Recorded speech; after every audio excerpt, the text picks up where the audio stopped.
Bienvenue dans l'exercice 24 du chapitre 2. Alors ici, on a affaire à un petit problème de thermodynamique. Ok? Ici, on nous dit un glaçon de 100 grammes est placé dans une pièce chaude. Chaque minute, il fond, le glaçon, il fond de 15% de sa masse restante. On note Mn, la masse du glaçon en grammes, après n minutes. 1. Calculer M2, la masse du glaçon après 2 minutes. 2. Exprimer Mn plus 1 en fonction de n et déterminer la nature de la suite Mn. 3. Donner l'expression de Mn en fonction de n. 4. Déterminer après combien de minutes la masse du glaçon sera inférieure à 1 gramme. C'est parti. Petit rappel. Lorsqu'une quantité X augmente ou diminue d'un certain pourcentage,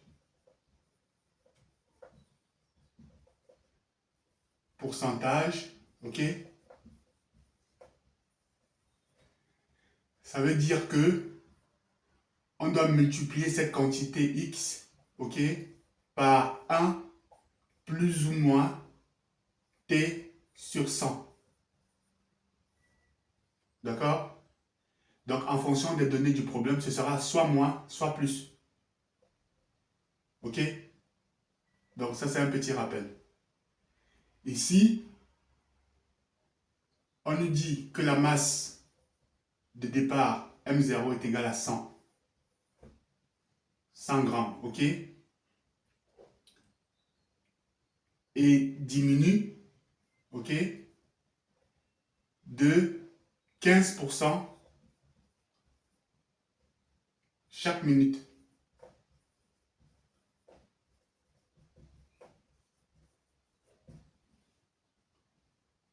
Ok? Donc, on nous demande dans la première question de calculer M2. On va déjà calculer M1. Ok? Donc, M1 est donc égal, selon ce qu'on a dit ici, ok, cette quantité-ci. Ok?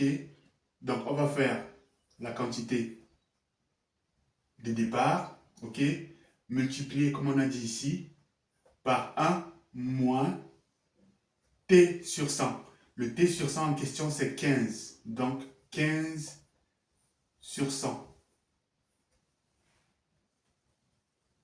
Ok? Donc, le résultat va donc nous donner, on aura 100 multiplié par 0,85. Cette quantité-ci correspond à 0,85. On aura donc M1 qui sera égal à 85 grammes. Ok? Donc, ça c'est pour la question 1. Hein. Maintenant, on peut calculer la masse au bout de 2 minutes. Ça, c'est la masse qu'on a au bout de 1 minute après la diminution de 15%. La masse au bout de 2 minutes, ok, correspond donc, on reprend cette quantité, une fois de plus, on a bien dit, diminue en tout cas fond de 15% de sa masse restante. La masse qui reste au bout de 1 minute, c'est celle-là. Donc, comme on a dit, le glaçon fond de 15% de sa masse restante. Au bout de 1 minute, il reste 85 grammes. Donc, le glaçon va fondre de 15% de cette quantité-ci. Ok? Donc, par rapport à ce qu'on a vu ici, on va faire 85 multiplié par 1, du coup 1 moins 15%. Du coup, on sait ce que ça donne, c'est pas la peine de réécrire. 0,85. Ok? Voilà. Donc, la masse au bout de 2 minutes nous donne 72,25 grammes. Ok? Voilà. Et donc, qu'est-ce qu'on remarque ici? On remarque que à chaque passage, donc à chaque minute, on a multiplié par la même quantité. Donc, par conséquent, la raison est égale à 0,85. Puisque la raison est une constante, c'est celle-là, et ça sera toujours une constante. On aura toujours 1 moins 15% à chaque minute qui s'écoule. Donc, notre raison est évidemment égale à 0,85 quand on a fait ce calcul-là. Donc voilà pour la question 1. Donc maintenant, on va passer à la question 2. Question 2. Exprimer Mn plus 1 en fonction de Mn et déterminer la nature de la suite. On est habitué, on sait que Mn plus 1 est égal à Mn, ok, multiplié par la raison.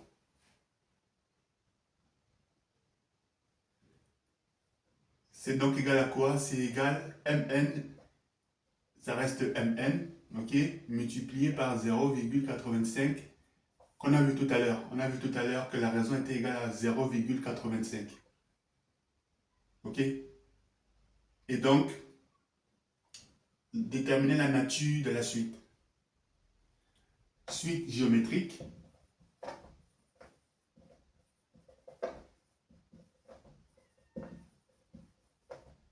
De raison 0,85. Question 3 maintenant. Question 3. Donner l'expression de Mn en fonction de n. C'est facile. Mn est donc égal à quoi? C'est égal à Mk multiplié par...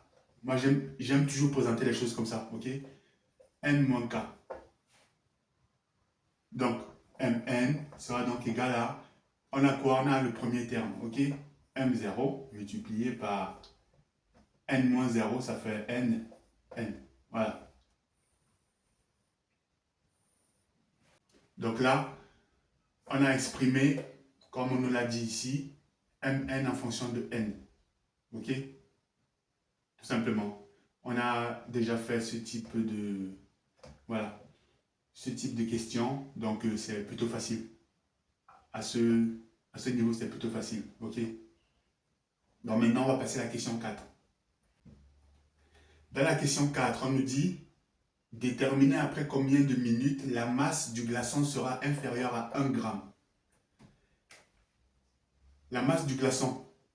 On nous a dit ici, Mn, la masse du glaçon. Donc, l'écriture mathématique de ça, c'est, donc question 4, c'est la masse du glaçon Mn inférieure à 1. Ok? Du coup, c'est qui Mn? On l'a vu tout à l'heure dans la question 3. Ok? Mn, c'est M de 0 multiplié par la raison exponentielle exposant n inférieur à 1. Ok?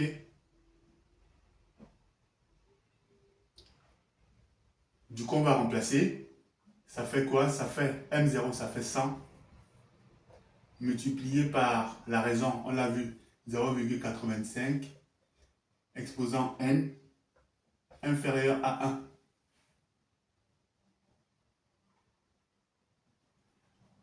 Ensuite, on a 0,85 n inférieur à 1 sur 100.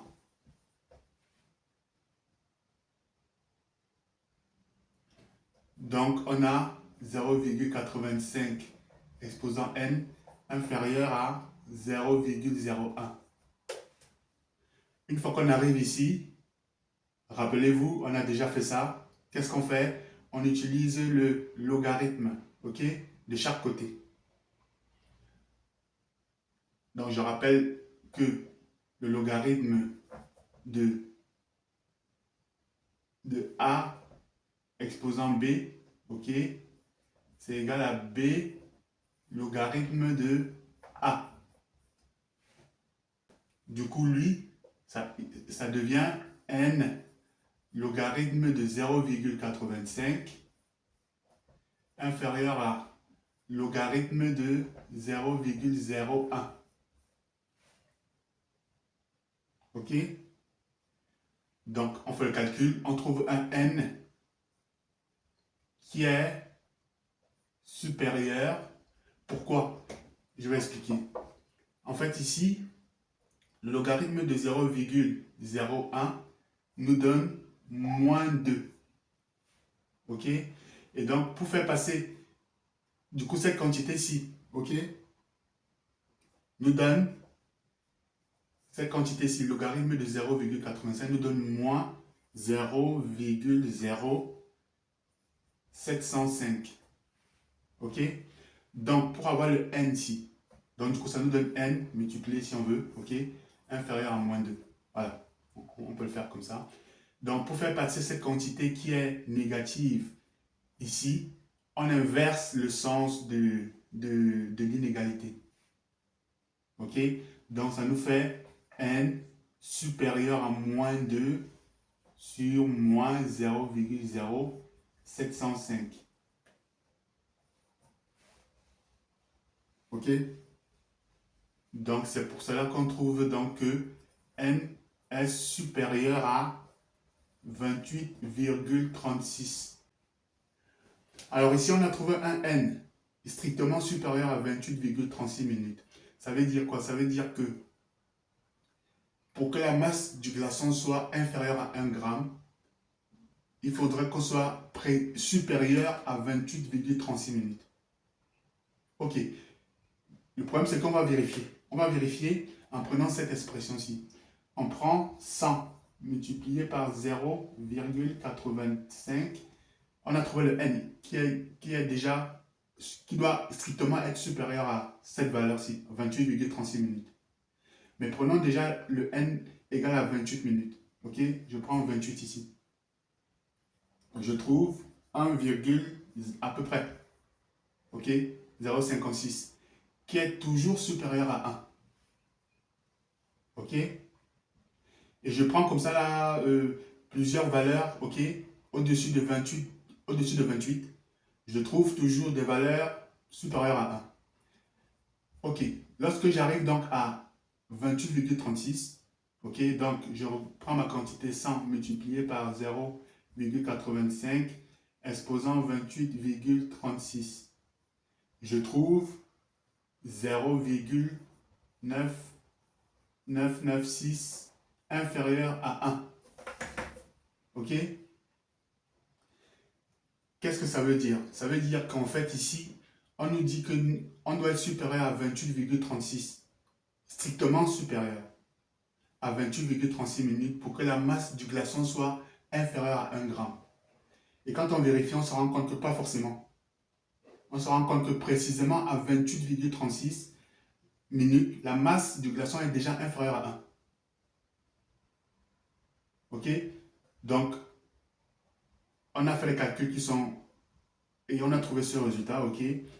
Mais plutôt que de dire que strictement supérieur à 28,36, on peut dire que pour que la masse du glaçon soit inférieure à 1 gramme, il faudra qu'on atteigne 28,36.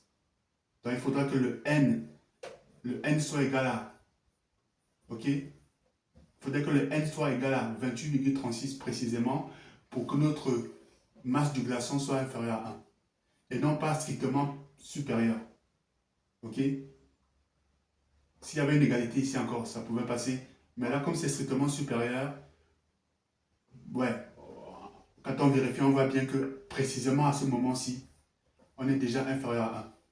Donc, on peut dire pour la solution que n doit être égal à 28,36.